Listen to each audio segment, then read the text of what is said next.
Yeah, all good. All good.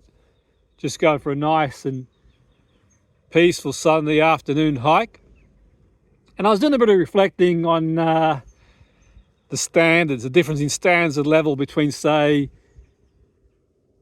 the England non-league football and Italian non-league football. So, yeah, the first time I experienced non-league football in Italy would have been in 1995. I was training with a team for a week or so called Valle d'Aosta around about August 95, and I managed to get training with them. A mate of a mate knew a footballer, Rosario Rampanti, who used to play for Torino. I think he might have played for Milan as well, but Rosario had a stint in Australia and was back in Italy, living in Italy. And so a friend of a friend introduced me to him, and he was involved in football. I'm not sure in what capacity, but he introduced me to Valle d'Aosta, and I managed to sort of train and with a view of maybe playing, but a bit difficult to play logistically for him. Logistically was not easy because it's probably not even semi-pro, and it was a bit out of the way. Beautiful area, Aosta, beautiful. Western Alps, Italy, beautiful area, but I suppose it would have been a struggle finding extra work and that sort of stuff. I probably could have found some work and that sort of stuff, but it was a good trek away from, say, Torino to City as well, and I didn't have a car, but story for another day. And that's not to say they would have taken me on board anyway, but this is sort of that were the landlines. But yeah, so I experienced it then, and so yeah, look, it's one of them. Obviously, it's a long time ago, but I still follow obviously Italian football to a certain extent. But I suppose I'm just sort of reflecting on that experience, and it was an eye-opener for me. But what I would say, based on that experience and conversations I've had with different people, when you compare non-league football stand levels from Italy to England, I think some of the things to take consideration that in England, the fifth tier, the old conference, the fifth tier, the National League, is 24 teams. And a lot of the teams, you could say, are professional in the sense that they train full-time as well. And you got players who've had academy experience who play there, players who've had professional experience who play there. Teams train full-time. The aspiration is to get into League Two. The old fourth division into League Two. They want to get into professional ranks. So the T5 in Italy, it's a bit sort of complicated because you've got obviously Serie A, B and C. Without sort of going into the ins and outs, so I want to sort of get back to focusing on the standards and levels. Serie A, B and C, professional leagues. Then you've got Serie D, and Serie D, semi-pro, amateur, and underneath that you got the regional leagues. So the Serie D is arranged by the Lega Nazionale Dilettanti. So it starts to get regionalised, and I'm guessing the reason why it starts to get regionalised is because the cost and transport involved.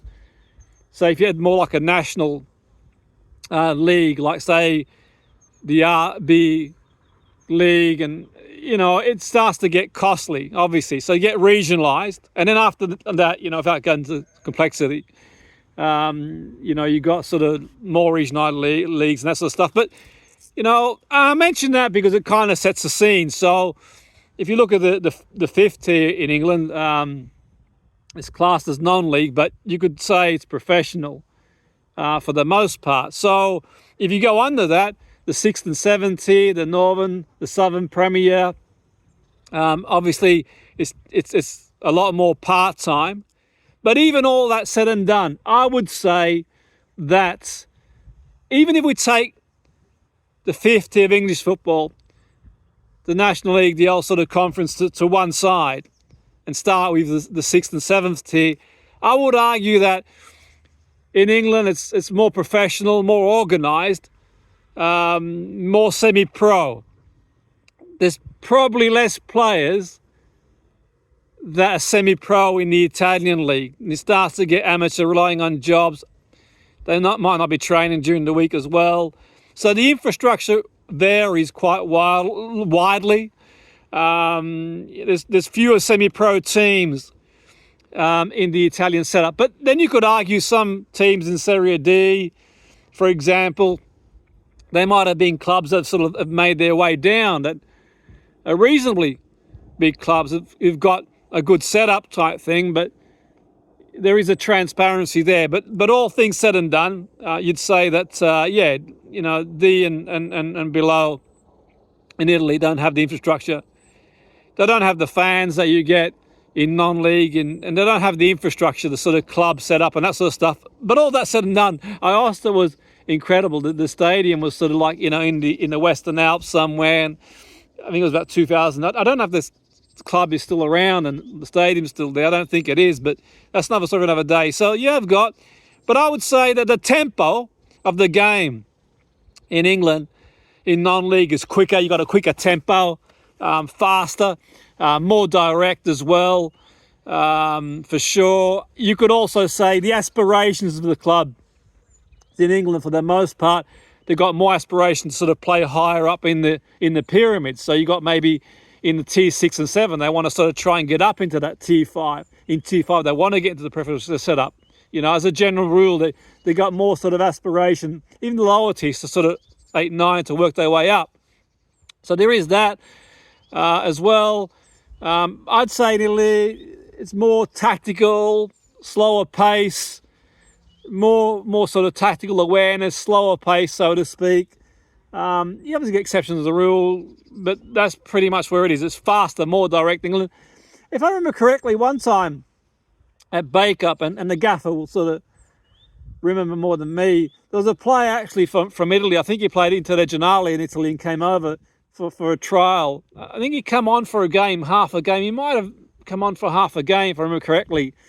And I think that, I suppose he probably struggled with the sort of direct aerial style of play in non-league and in the lower semi-pro tiers, and directness and physical intensity. But he looked technically more than capable and may have settled in, from what I could see, in time, and you could see that. But it probably would have taken time, in my opinion. Others might sort of see it differently. And that's sort of one example. It's more than others, but that sort of gives you a bit of an idea. So I would say, the main things are, from a standard level point of view, in Italy, the non-league, it's a bit slower, more tactical, more sort of technical type thing. There's probably not the same ambition to sort of work their way up as a team.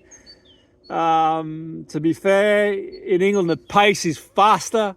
The setups generally are more professional, in the sense that, especially when you get to T5 and that sort of stuff, they're sort of aiming to be geared up to sort of go up to professional league if possible. The players as well.